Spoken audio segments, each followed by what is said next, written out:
All right. Hello, everyone, and welcome to today's Inspection Fundamentals presentation. My name is Emily Rossbro. I'm the Marketing and Communication Specialist here at ACE Industries.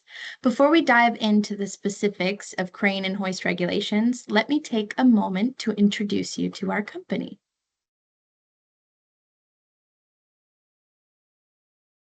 If I can get the slides to go to the next one. There we go. All right. So Ace Industries was founded in 1932 by Harold Arwood, starting as a small electric motor shop in Atlanta, Georgia. Since then, we've grown into one of North America's largest distributors of material handling products. We proudly stock top brands like Columbus McKinnon, Coughing, Liftech, and Yale, providing high-quality solutions across a wide range of industries. In addition to our distribution capabilities, in 1983, we expanded into manufacturing, producing bridge cranes and runways at our own local facilities. ACE Industries continues to thrive under the leadership of the third generation of the Arwood family.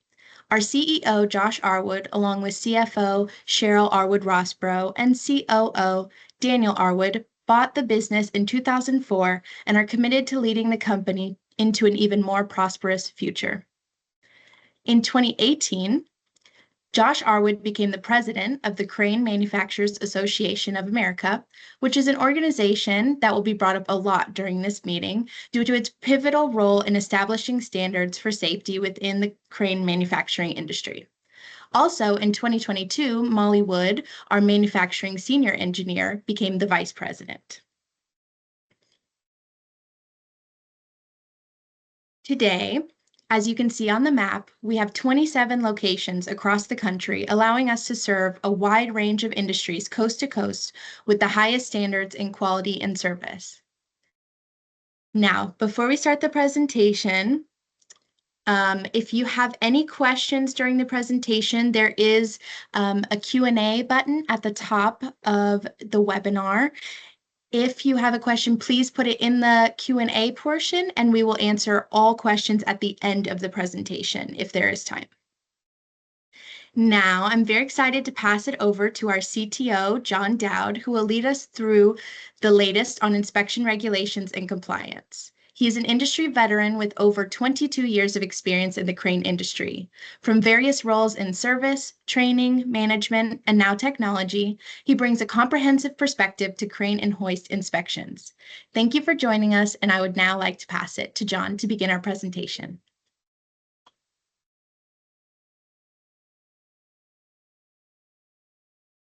Thank you, Emily, for that introduction.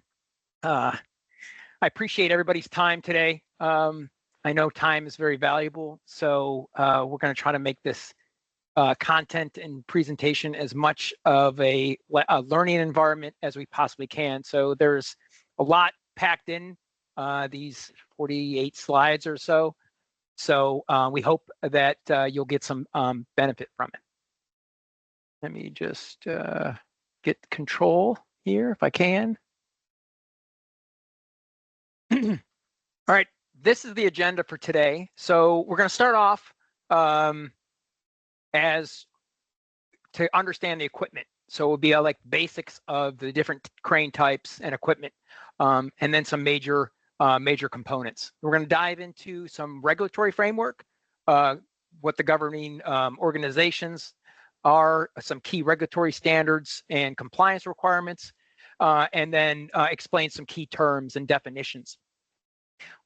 Then we'll transition to service and inspection classifications. We'll talk about initial inspections. We'll talk about frequent and periodic inspections. Then we'll delve into the maintenance and repair aspect of things, preventive maintenance programs. We'll talk about adjustments and repairs, and then we'll go into rated load tests. And then we have kind of finishing up with a designated, competent, and qualified personnel. What does the personnel look like for this arena? So we'll talk about required qualifications for crane inspections, and then we'll get into some training requirements for those folks, along with crane operators as well. So what will you gain from this course? Well, hopefully an overall crane knowledge about the different hoist types and the standard that applies to them. Learn about the governing organization. Learn a little bit about like the inspections classifications that we use. Like you'll learn terms like frequent inspection and periodic inspection. We'll talk about load test requirements, inspector qualifications, and then some training requirements. So that's what we'd hope that you'd gain today. So let's get into some basics, right? So crane types and equipment and component types. Okay, so we'll have in this slide. So first slide we'll talk about is top running crane with a top running hoist. And actually, this is what this session will cover today when I get into the regulatory aspect of it. We're going to be talking about this type of piece of equipment. So as you can see underneath each of these images, I have the OSHA federal regulation, 1910-179, and then the ASME B30.2. So those two correlate to this this type of equipment along with CMAA Spec 78. And that's top running trolley, single girder, double girder, or a gantry type, semi type of crane. And then we have cranes, monorails with an underhung trolley or bridge. And that's what these types are. Those we see guidance and from ASME B30.17, which used to be actually B30.11, which they consolidated a lot of these to one reg. And then it's CMAA Spec 74. And those equipment types are single girder cranes, double girder cranes, jib cranes, monorails, and workstations all fall into that class. And then we have an underrunning crane. So those are ASME B30.17. And again, it's CMA Spec 74. And those we look at single girder and double girder types. Jib crane. This is what a jib crane looks like. A lot of our factories have these, right? So these fall under the category of ASME B30.17, which was formerly B30.11. And then we have a workstation type crane.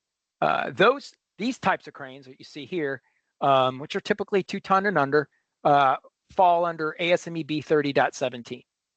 And then we have monorails, right? Those fall under, it's like a single beam structure, and the hoist usually rides in the bottom flange. ASME B30.17, again, that was from the old reg of B30.11. Then we have manual chain hoists. Manual chain hoists, these units, they fall under ASME B30.16. Electric chain hoists also fall under B30.16.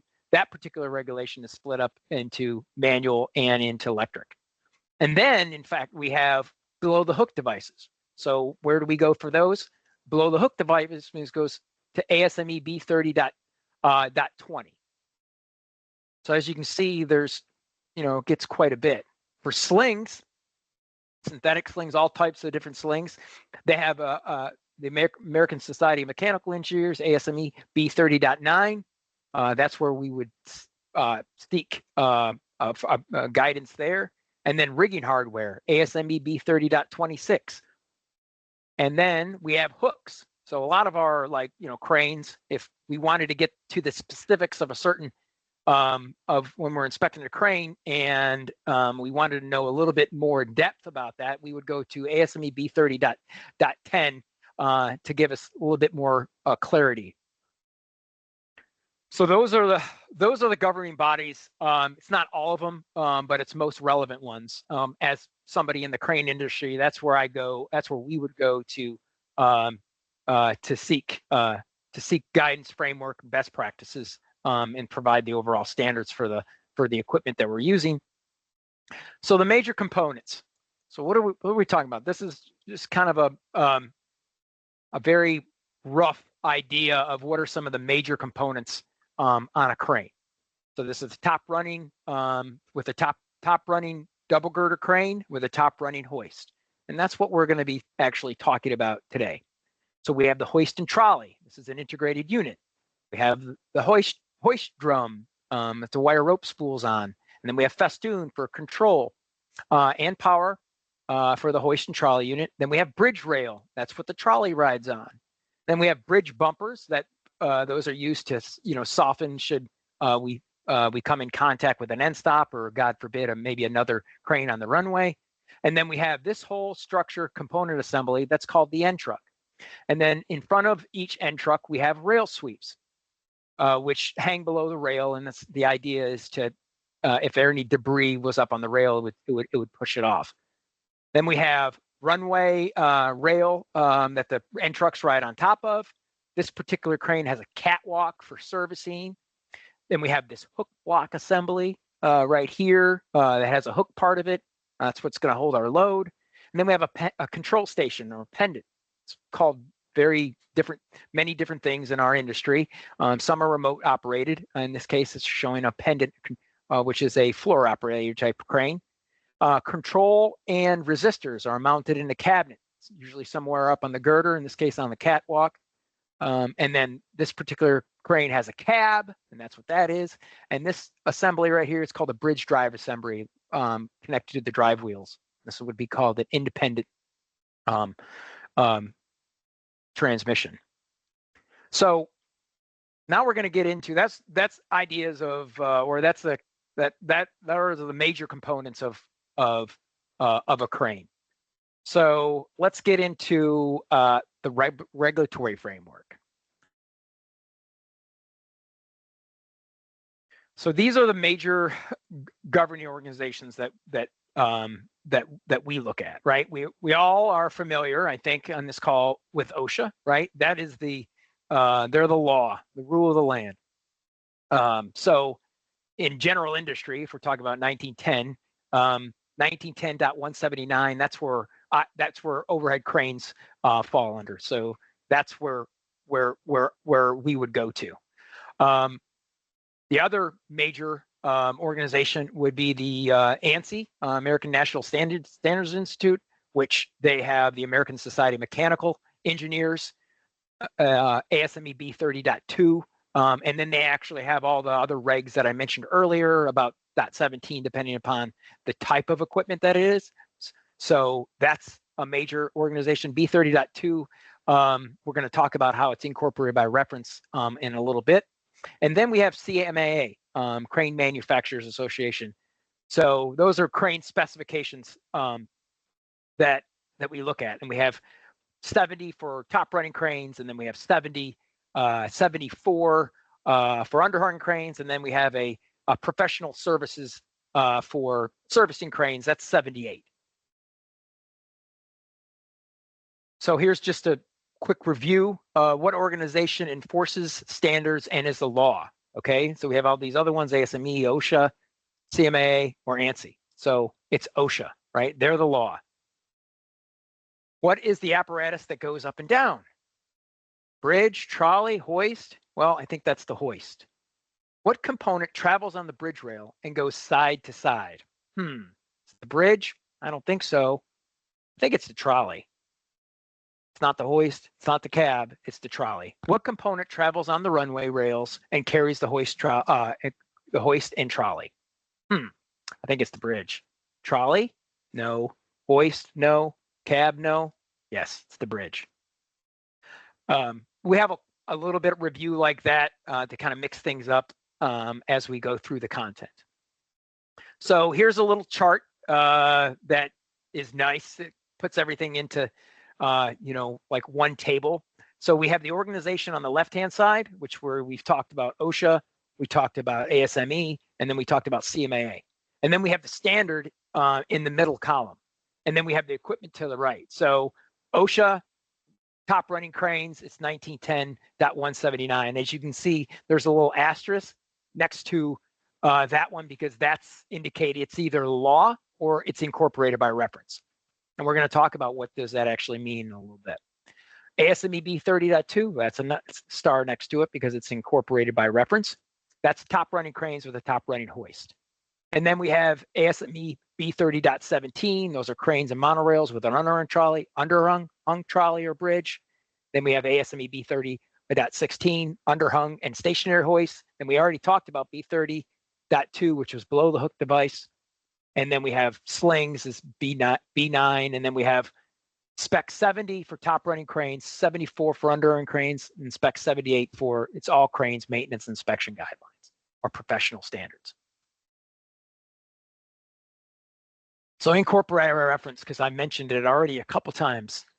So what does that mean? So the Code of Federal Regulations 1910.179 and ASME B30 both reference this type of crane. So it's a top running single girder, multi-girder crane. We are referring to this type of crane when we discuss inspection requirements in this training. So the legal language of 1910.6A, and everybody know, I have sources for in all these slides, and I know all these codes can get confusing, but I wanted to make sure we cited the appropriate code. The standards and agencies of the U.S. government and organizations which are not agencies of the U.S. government, which are incorporated by reference in this part, have the same force and effect as the other standards in this part. So basically, with only mandatory provisions came toward shall or mandatory language of the standards incorporated by reference are adopted as standards under the act. So essentially, what is this saying? So it's saying that when it's incorporated by reference, like for instance, ASME 30.2 of that's 1967 standard, but you know there's been updates every 3 years, so we go off the latest. That essentially makes that standard and those specifications law, because or OSHA incorporated by reference on 1910.6 E19.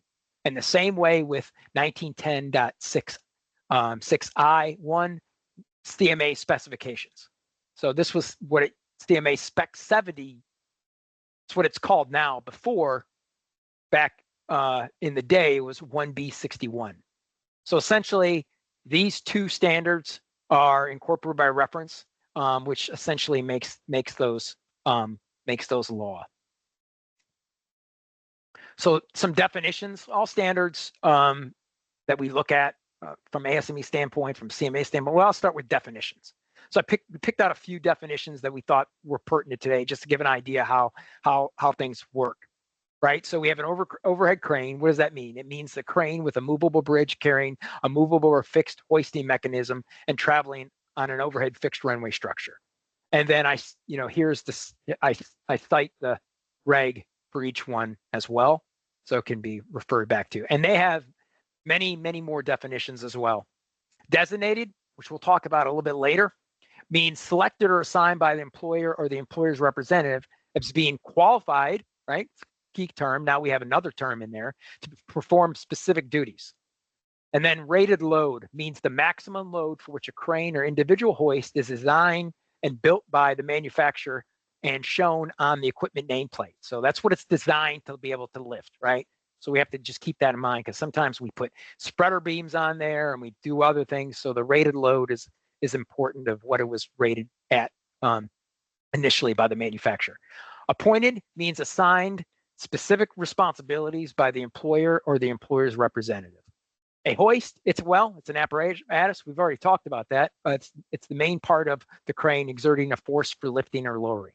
Runway means an assembly of the rails, the beams, the girders, the brackets, framework for which the crane travels on. And it's a structure that's a lot of times part of the building with separate columns and that sort of thing in some cases. Bridge means that part of the crane consisting of the girders, trucks, end ties, footwalks, drive mechanism, which carries the trolley, which we reviewed some of the basics earlier. Load means the total superimposed weight on the load block. Even that's what we're talking about, spreader beam, the load itself, and then anything else included in that. The trolley is the unit which travels on the bridge rails and carries the hoist mechanism.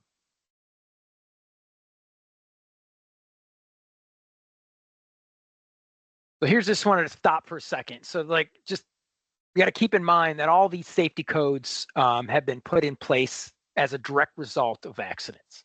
Okay, it's a lot of times, unfortunately, we do the same thing in our own facilities, put it in different procedures or process just to make things safer and better for our people. Therefore, it's imperative that maintenance personnel are alert, careful, and well trained. So we're going to talk about training a lot, or towards the end here. It's just important to make sure that people are trained on what they're doing. OSHA is the governmental authority and therefore the law of the land. However, where OSHA is unclear, I just want to make sure we follow the more stringent requirement. So OSHA can be, so if we have a jib crane or monorail where OSHA might not specifically talk about, or they don't, they don't have regulations regarding specifically that, but there's a standard for that under ASME, and that's where we need to seek guidance, right? And I'm going to mention the general duty clause here shortly and how that intertwines with that. So should and shall. So when working with regulations, when working with OSHA and these standards, well, these terms come up. So they're very important. So when dealing with any of these agencies, there's two words like should and shall.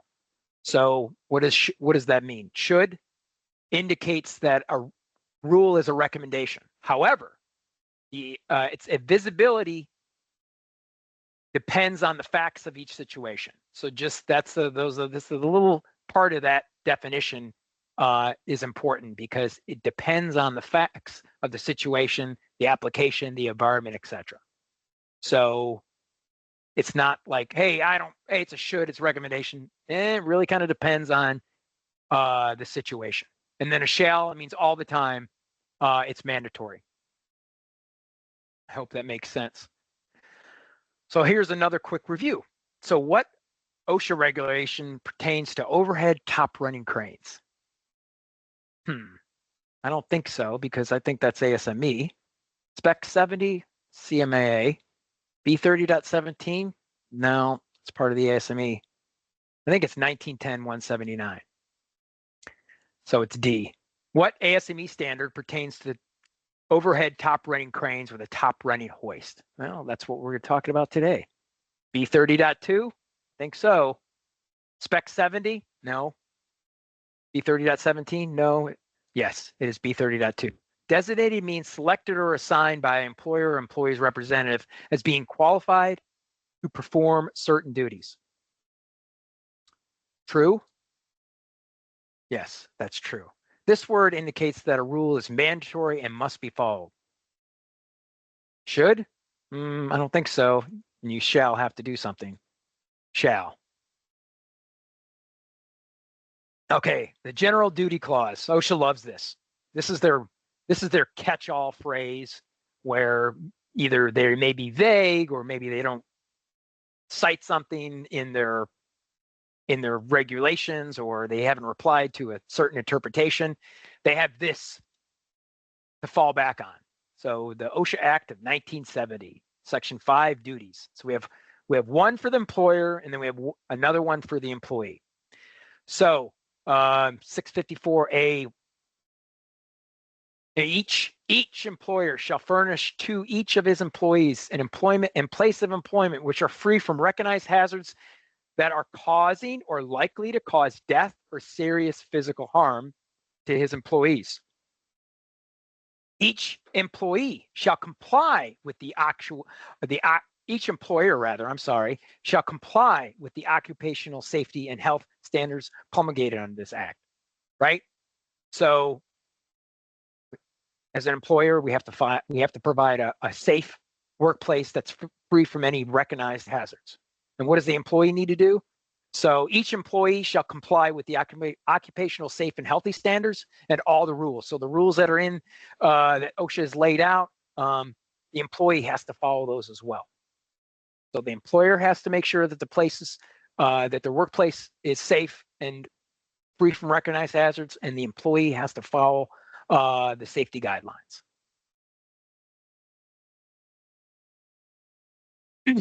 Some general requirements.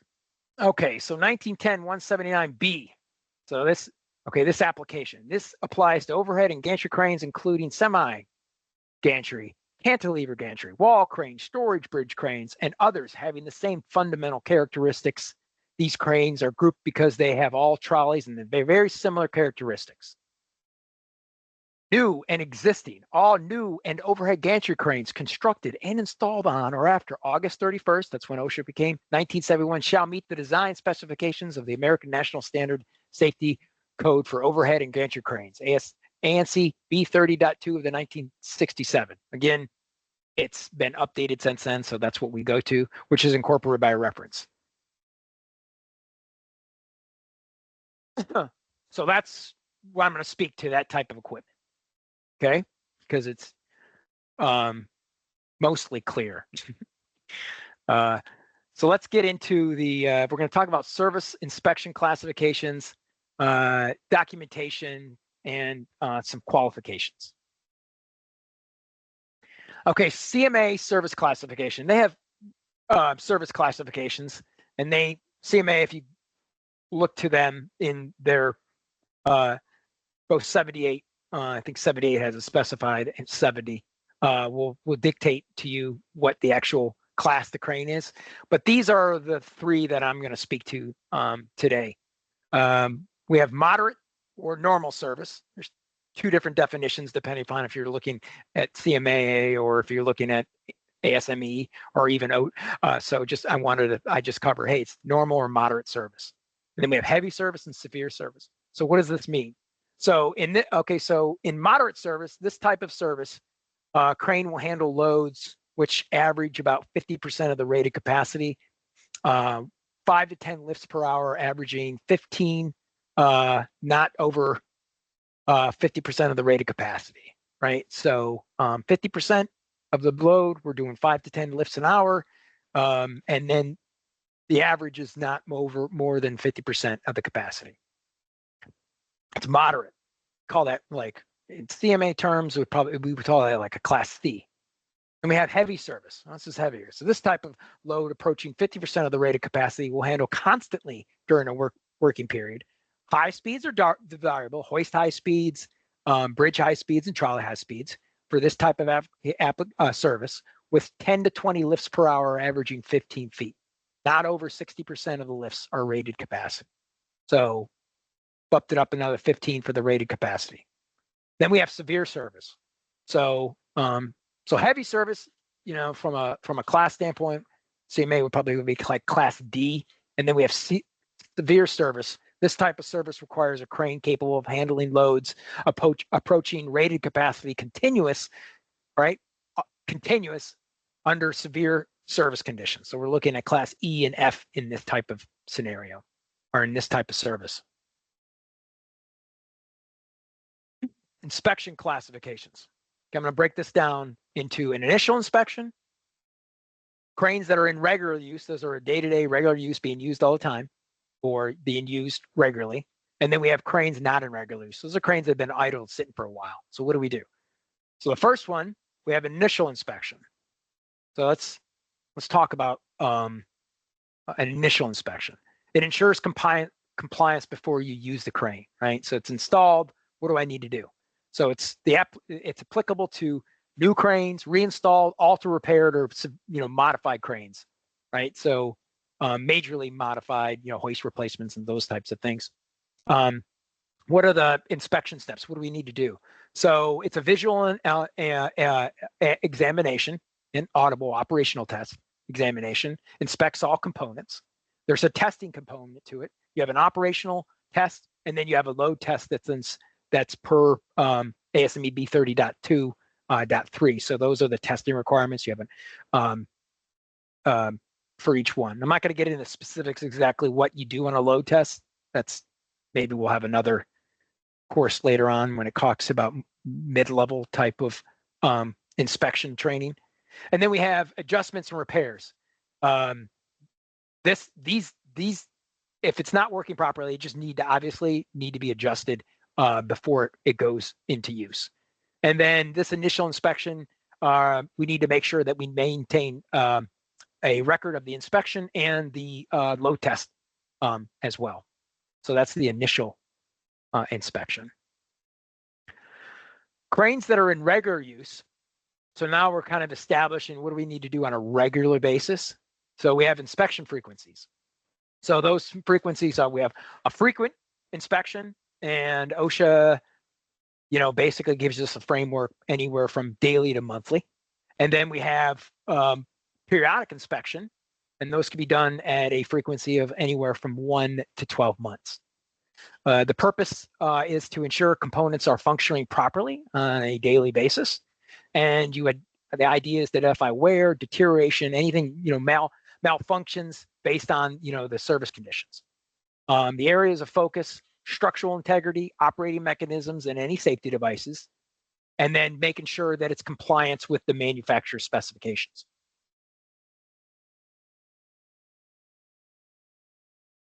So let's dive into, a little bit more detail on the frequent inspection. So this is performed, as I mentioned earlier, daily to monthly to identify safety standards. The key inspection areas are operating mechanisms. You can check for maladjustments or things that are not adjusted properly or out of adjustment, excessive wear, hydraulic or air systems. You inspect for any leaks or deterioration, hooks, checking it daily for a visual check, monthly documented inspection for anything with a deformation or cracks. Hoist change, look at a daily visual check with monthly records for wear and twist, and then rope reading for compliance with the manufacturing recommendations. And then I have an excerpt here from ASME B30 -214, which is under the frequent inspection. So it basically gives us a little bit more like defined terms of when it needs to be, or how often it needs to be inspected. So normal service, these are just guidelines because OSHA was a little bit more vague. Monthly, heavy service the frequent inspection would be done anywhere from weekly to monthly, and then severe service where we would be doing that daily to weekly. And again, there's a lot of factors that play on how often you're going to get it done, like the age of the equipment, how the equipment's being used, the environment that it's being used, how many shifts, how often, all those types of things would play into how often a frequent inspection would need to be done. So here's a nice table from CMAA specification 70. So we have the CMA service class on the left-hand side. Then we have the ASME B30 service class in the middle. So we have A, B, and C are kind of are grouped as normal. D would be heavy, and then we're getting into class E and F or severe service, continuous use types of cranes, high speeds. So as you can see, if it's standby on the A and B, we do that semi-annually. And then for B, we would one shift, we'd look at monthly, and that's across the board. This is very lightly used stuff. And then we would have class D, where we'd be looking at, you have one shift to two shift, we're looking at doing it monthly. And then if you're getting into three shifts, then you're looking at doing it twice a month. And then class D, one shift would be monthly, and then we're looking at twice a month for two shifts, and then weekly to monthly if we're looking at something, if we're running three different shifts. And then now E and F essentially goes from weekly to daily, and then it gives you a ballpark if it's two shifts on a class E, 3 to 5 days, and then daily if you're running three shifts. So that's how often that a frequent inspection needs to be performed. Again, these are just some guidelines to help determine the frequency of a frequent inspection. A periodic inspection, performed anywhere from 1 to 12 months based on the service severity, and it includes all the items that I mentioned in a frequent, and those are just very general items that if you look at the standard, they list a little bit more details, and then obviously the crane service provider might have a more thorough checklist as well. So we're just covering the main areas. So from a structure standpoint, we're looking for anything that's corroded, deformed, corroded members, loose bolts or rivets. Mechanical components, we're looking at worn sheaves, drums, pins, bearings, shafts, gears, rollers. And then brakes, we're looking at excessive brake wear on linings, paws, or ratchets. And then indicators. So those are safety indicators. Nowadays, we have a lot of different devices out there. load, wind, or other indicating devices that may be on the crane. Power systems, whether maybe gas, diesel, electric performance issues, chains and sprockets, excessive wear, stretch, and then electrical deterioration in contactors, limit switches, or push buttons. And then OSHA refers to this as what they call a complete inspection. ASME, again, has a little more defined framework of how often one of these this type of inspection is performed. So normal service we're looking would be yearly, and then heavy service yearly. I would say even quarterly. These are just suggestions, and then severe service. And again, the facts of the case will dictate how often you should get a periodic inspection performed. And then CMA Spec 78 has this table so that you can we can look at very similar to and frequent inspections. So you can see normal service we're looking at annually performed. Now again, you have to be cognizant that the equipment might be old and maybe it needs to be inspected, sooner. And then we also have we have to also make sure that we're covering all the state guidelines as well. So, and that's something that I had on my slide previously, but I just wanted to mention it again that state-specific regulations apply, especially for those folks that are in California, right? So, which 3-ton and over and that sort of thing have to have quarterly inspections done every quarter. So heavy service, 2 shifts we're looking at twice a year to semi-annually, and then you're getting into severe service, quarterly, and then some units I know that have been, they're so severe that they might want to do quarterly. They might want to do a periodic every month, like as OSHA mentioned. So here's the side-by-side comparison of it. We dove into them separately. So for frequent inspections, daily to monthly, operating mechanisms for any out of adjustment or excessive wear, hydraulic systems leaks, hooks daily with a visual check and documented monthly, and then hook chains daily, visually, monthly documented inspection, and then rope reeving for manufacturer's compliance. And then a periodic, obviously we have to make sure that we do all the ones that were included in the frequent plus structural areas as well. So structural, mechanical, brakes, the indicating devices that I mentioned earlier, and then power systems, and then electrical. So I'm listing rope separately. Well, one, OSHA actually has ropes separately under OSHA 1910-179M. So I'm doing the same thing because ASME has it like that. So it's a very important component on the hoist. So inspected monthly with documented certification. So that's a key there. So even know that a frequent inspection might not necessarily, whatever falls in your realm, you have to make sure that the rope is documented monthly. And the key issues that you look at is diameter reduction, broken or worn wires, end connections, end connection damage, kinking, crushing, or understranding. And then essentially, if it's been idle for over a month, what's the idea? And we're going to get into cranes not in regular use, is that it needs an inspection before you use it, right? So if it's idle for over a period of month, hey, we need to go in there and do a rope inspection and a frequent inspection. And then with the inspection signature and the rope identifier. So cranes not in regular use. These are cranes that have been sitting idle, right? They're in our plants. So OSHA has, so on the left side here, this is what OSHA refers to.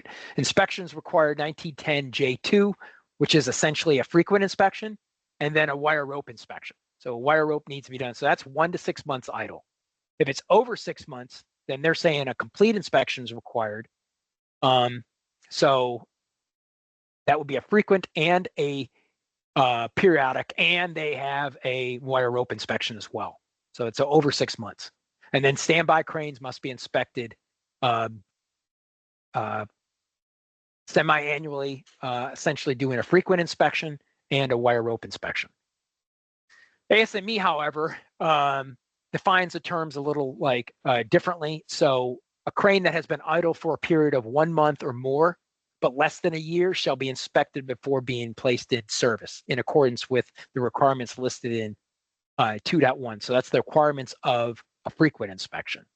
However, if a crane has been idle for a period of over a year, then essentially what they're saying is it needs to have a periodic inspection done. So, what this is designed to give you, like the framework, and then based on, your plant, your circumstances, the environment, you come up with a maintenance, like a inspection to fit your needs. That's kind of the idea. So crane service class includes which of the following? Normal service, heavy service, severe service? Well, it's all the above. Inspection procedure for cranes in regular use are divided into what two classifications? Moderate and infrequent, frequent and periodic, initial and frequent, or initial and periodic. Cranes and regulars, that means that they want them on some sort of a program, a regular program. So that regular program would be the frequent type of inspection done at the frequency based on your equipment usage and other factors that we talked about, and then the periodic. Each employer shall furnish to each of his employees employment and a place of employment which are free from any recognized hazards that are causing or likely to cause death or serious physical harm to his employee. Is that true? I'd hope so. It is true. What inspection classification is considered a complete inspection and sometimes referred to as an annual and quarterly inspection? And I haven't got into like, hey, there's obviously a lot of terminology different out there, right? So sometimes people say, hey, I need an annual done. Well, it's a periodic inspection. I need a quarterly inspection. Are you referring to a periodic inspection on that? So in this case, we're referring to as a periodic inspection. So if we're talking to be very specific and accurate.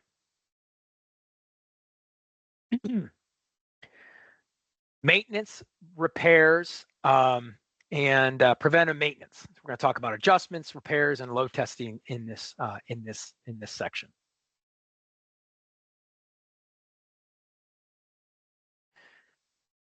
So 1910-179 L1. So a preventive maintenance program. Well, it shall be established. So they weren't mixing words there. And you must follow the manufacturing recommendations.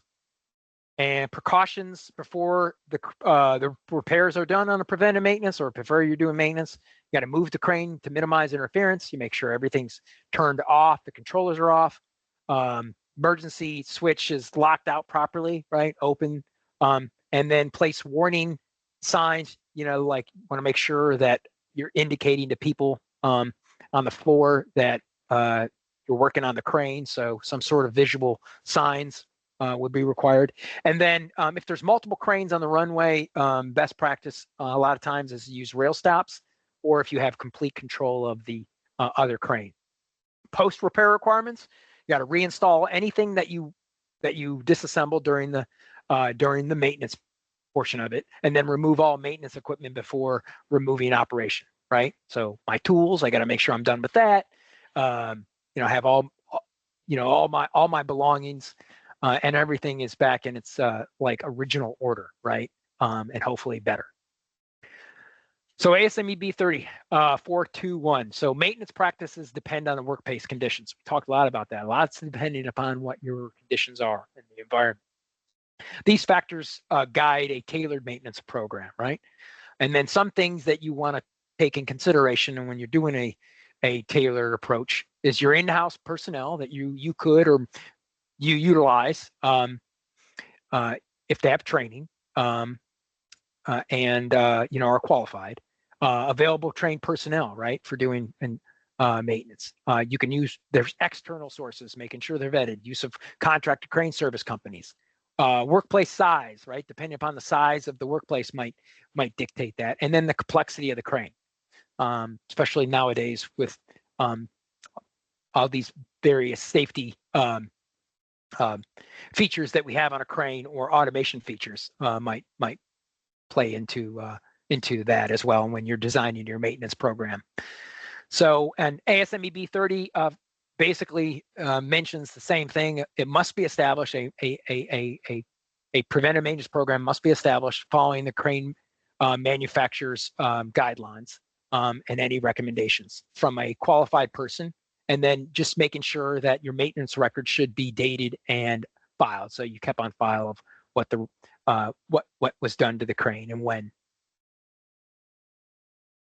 So adjustments and repairs. So 1910 179I. So a key requirements: unsafe conditions. Like I see, these are repairs now. We went from PM, we went from preventive maintenance, and now we're into like, okay, I got to fix an item or I got to repair an item. So we're looking at unsafe conditions. Address any unsafe issues identifying during any inspection or testing before it goes back into service. So that's OSHA's language. So it needs to be addressed before it goes back in service. Qualified personnel, only designated qualified personnel can perform adjustments and repairs, making sure they're qualified to perform their duties, right? Adjustments maintain proper function of operating mechanisms, limit switches, control systems, and brakes. And then repairs, promptly repair, hooks, load chains, any slings, if it's part of the process, and any critical components. And then post-repair, conduct necessary tests to verify the functionality before it's returning into service, right? You want to do a functional test to make sure, or an exit inspection is what we call them in our organization. So B30.2 4.2.4, so hazardous conditions, issues identified during inspections that pose a hazard must be corrected before resume. So we find an inspection, find something wrong, say a wire rope, and it meets the criteria for removal, then technically the crane, that rope needs to be replaced before the crane goes back into service. Personnel, only designated personnel should perform adjustments, repairs, or replacements. We use that term designated. Essentially, is that person trained? Examples: components should be adjusted or repaired necessary to ensure a safe operation, right? So it's just making sure that the equipment is safe for our folks, our people to operate it. Rated load tests. So new or altered cranes. So there's a lot on this slide. It's interesting. Like OSHA doesn't specifically state about new cranes being load tested, but I have it in here and I'm going to talk about it. So OSHA's requirements. So to find this, there was a letter of interpretation that was written. So you could go onto the OSHA site for 1910-179 and then look up interpretations, and there's been letters that have been written in asking questions and clarifications on various things. So in 1991, Thomas Haggerty wrote in about like, hey, do load tests have to be done on new equipment? And they responded and says, yes, it does. And it must meet the design standards of ASME B30.2. And then also, furthermore, if it's been modified or re-rated, cranes must be tested for the new capacity if it's been re-rated, or major modifications by a qualified engineer or the manufacturer. And then we have testing requirements, 1910 1K. So you have operational tests before the use of it. So you have two different tests that we're looking at. We're looking at a operational test and the hoist, lowering, trolley, bridge travel, limit switches, and safety devices. And then we have the rated load test. And then ASME actually has a pretty thorough explanation of what needs to happen and how it needs to be conducted on a rated load test. So the test can be up to 125% of the rated load unless otherwise specified by the manufacturer, and test reports must be on file and accessible after. So you hear this terms, hey, do I have a rated load test? You just need to make sure that you have that on file if it ever comes up. And then we have ASME B30.2, the load test. So they specifically state that the standard new cranes shall be load tested prior to initial use. And then reinstalled, altered, repaired, or modified cranes shall be tested prior to initial use, unless very similar language is what OSHA uses. And then load testing of altered crane may be limited to certain functions affected by the alteration, right? Repair or modification, as determined again by a qualified person, somebody that might have a PE, a professional engineer, that term qualified. So in review, top running cranes shall have a periodic inspection performed at least once a year. True or false? True. I think so. A top running crane shall have a frequent inspection performed at least monthly. True? I think so. It is not required to establish a preventive maintenance program based on the OEM recommendations for top running cranes. False. It is required.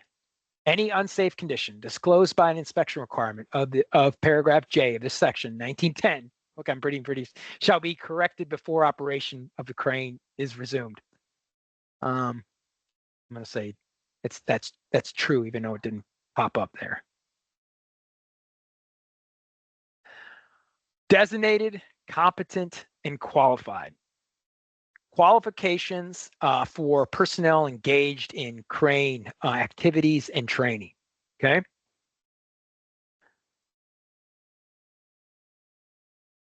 Designated, competent, and qualified. These are terms. There's assigned or appointed as well, but these are the ones I thought that were most pertinent.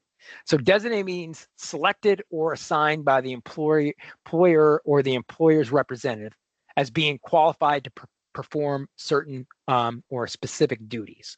Okay, qualified. Are they trained? And the competent personnel must meet the qualifying criteria through education, training, experience, skill, physical fitness, and other determined by the employer. Specifically stated training or education. And then qualified, a person by possession of a recognized degree in an applicable field or a certificate of professional standing, or by extensive knowledge, training, and or experience, has successfully demonstrated the ability to solve and resolve problems relating to the subject matter and work. So 1910-179 under definitions, and then I used ASME B30.2, their definitions as well for those three critical terms. So technical qualifications. All right, so where we see guidance here is the Crane Manufacturers Association of America 78, specifically to, and it gives define the roles of what a crane inspector and then what a crane technician is.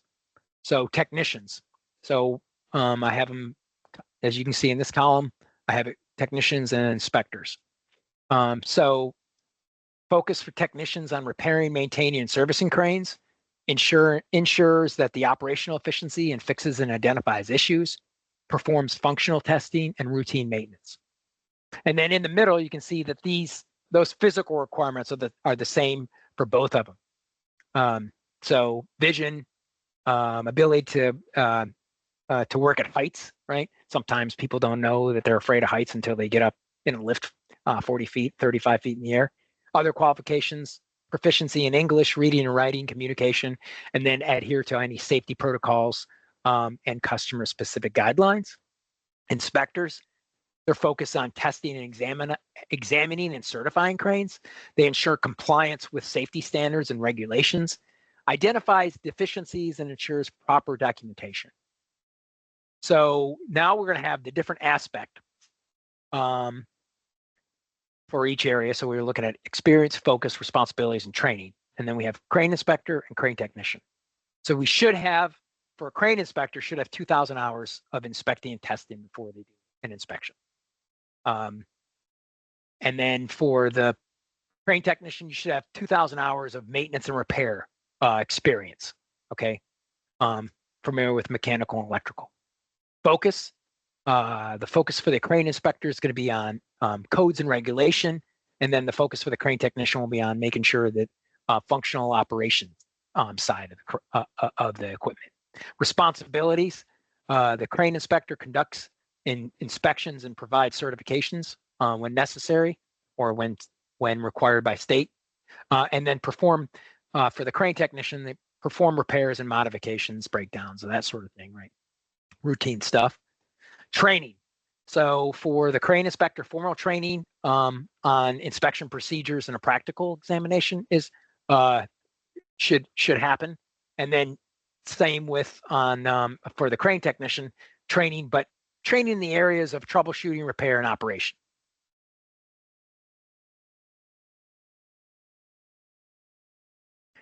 So training, section 2. So ASME B32.3 and 2.4, we're talking about operator training, maintenance training, and then responsibilities for management. So operator training, so crane operators training shall be provided to promote a proficient performance of crane operator in conformance with the provisions of the volume. So essentially they're saying there is like, hey, operator training is required. Maintenance training is required, so it's provided to perform proficient adjustments, repairs, and on overhead crane that will allow the crane to perform. So we need to make sure that if somebody is performing maintenance on a crane that they're trained, and then this applies to persons who maintain mechanical, structure, electrical. And then the responsibilities for management. So owners shall provide training to persons who operate cranes, and then issue certificates of formal record that verifies the person that has been trained and has passed the examination. So typically, and if we dove into like various training aspects of things, normally we have a classroom type of environment, and then we have a practical type of environment, right, with operator training. So just keep that in mind. Okay, another review. According to CMA Spec 78, under no circumstance should an individual be permitted to perform repairs who has not received appropriate training and cannot demonstrate a working knowledge of codes, regulations, and the product being repaired. I would say that's true. According to CMA Spec 78, inspectors shall have at least 2,000 hours of the appropriate training and working knowledge of codes and regulations. Technically, should be should for the inspector. I know that code changes and it might change again, but from a technical standpoint, it should be should. We'll probably change to shall soon. Choose the best definition for the term designated.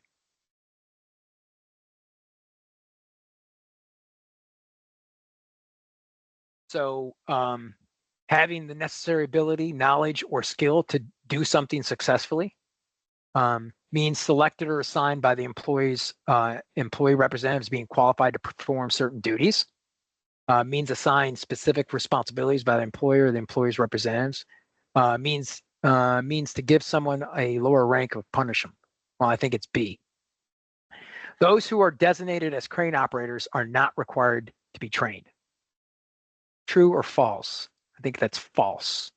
Got to make sure everybody's trained, especially crane operators. Okay, as we're winding down with the course, finishing up here. So what are some of the key takeaways that we talked about today?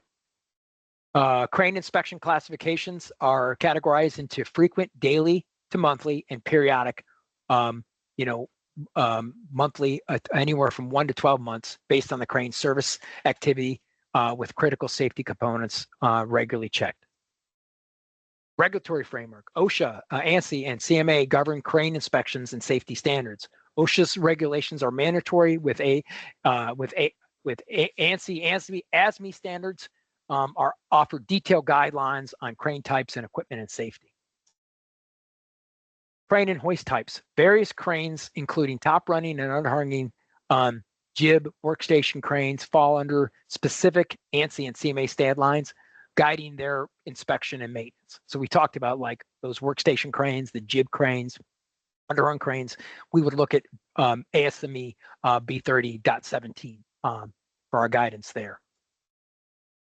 Inspector and technician qualifications: crane inspectors should have a minimum of 2,000 field hours and the appropriate training to ensure that they can identify mechanical and structural and electrical deficiencies. Preventive maintenance: a preventive maintenance program based on manufacturer's recommendations is required, ensuring all critical parts and mechanisms are regularly adjusted and repaired before use. Operator training: crane operator training shall be provided to promote proficient performance of crane operators. Well, that does it for our inspection fundamental session.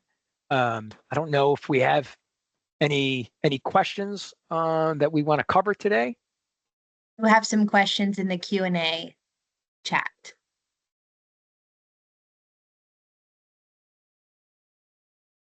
Okay. Do you want to go ahead and read those?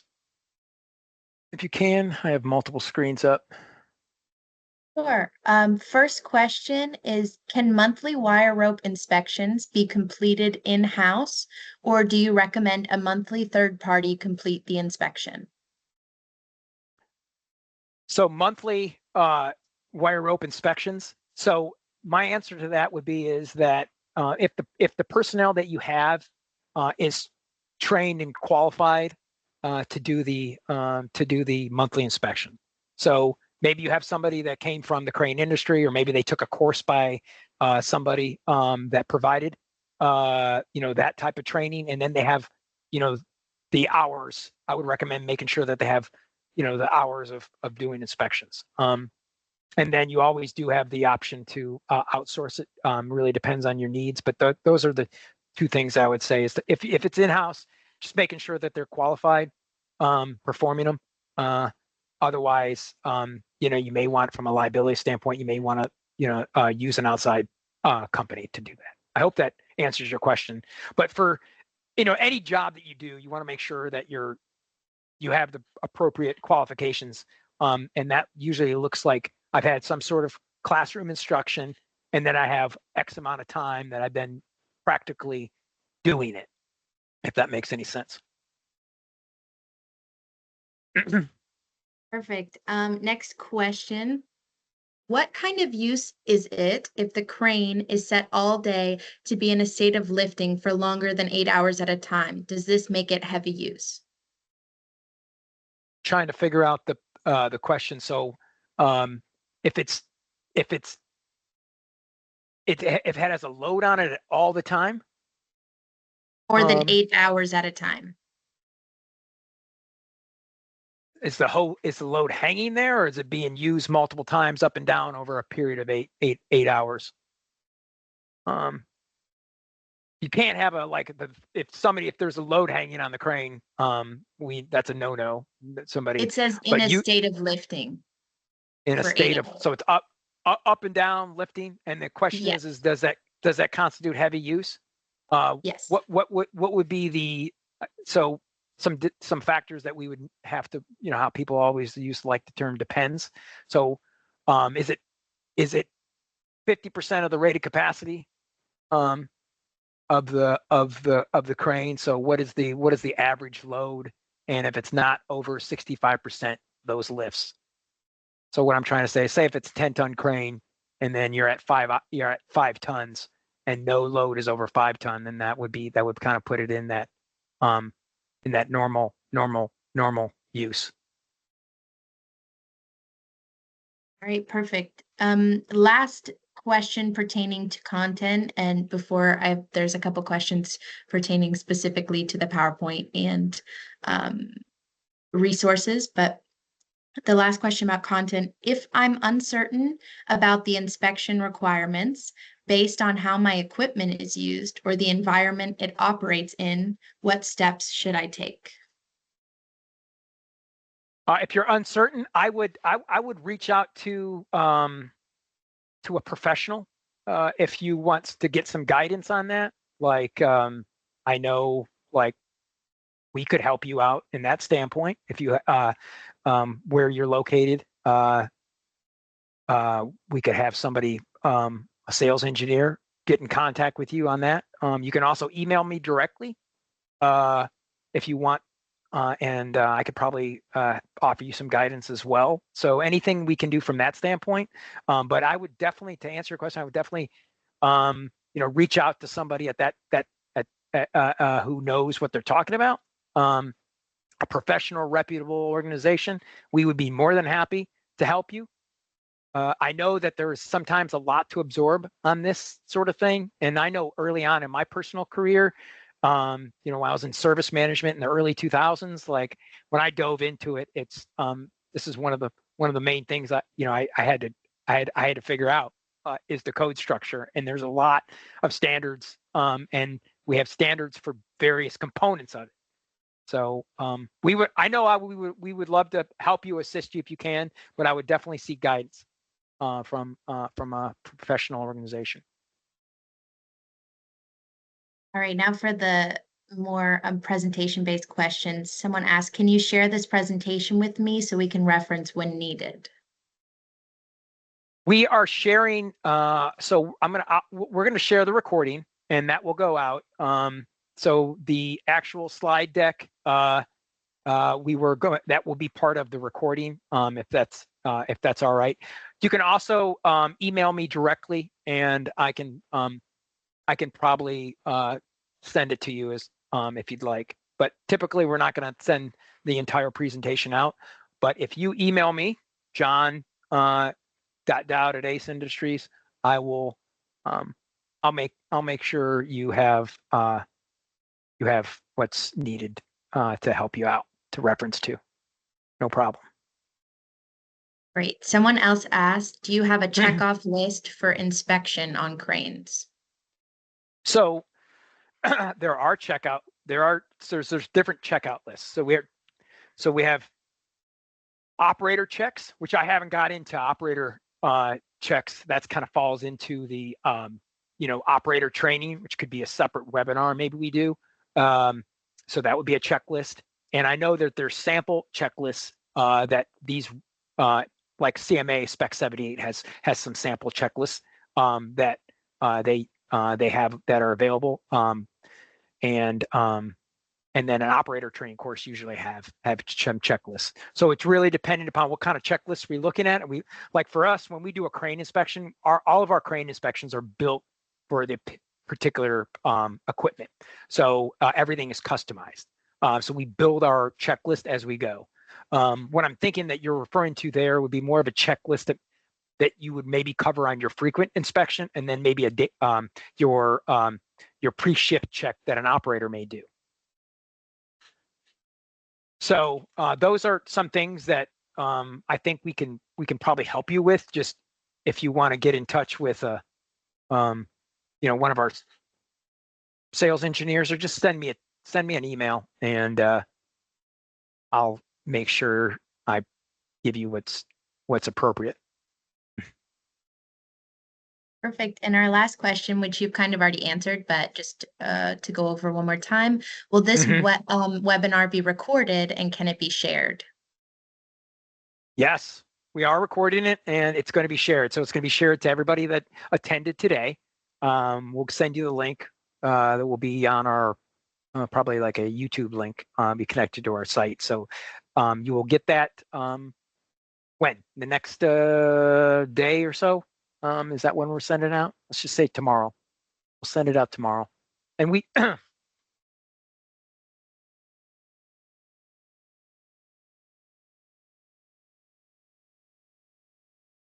Is that it? I wanted to, first of all, I really wanted to thank everybody for attending today. I know giving an hour or hour and 12 minutes, I think that's where we're at, is a lot.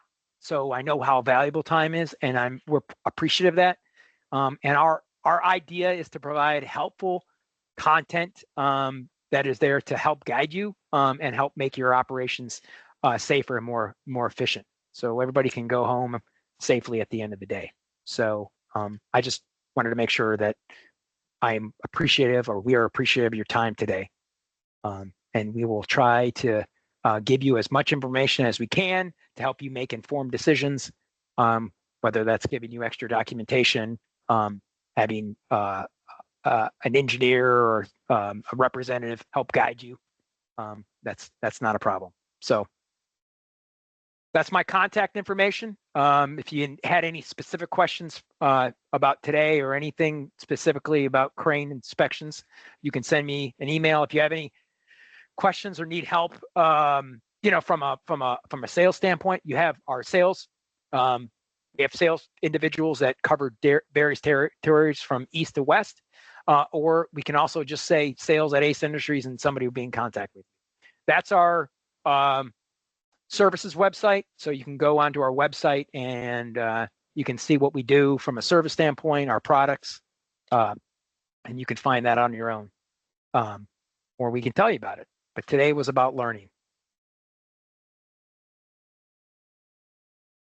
All right, well, thank you again to everyone for joining ACE's first webinar. We look forward to doing more of these, and we hope you guys took something away from this. So yes, again, thank you for joining, and we look forward to seeing you soon. Thank you, everybody.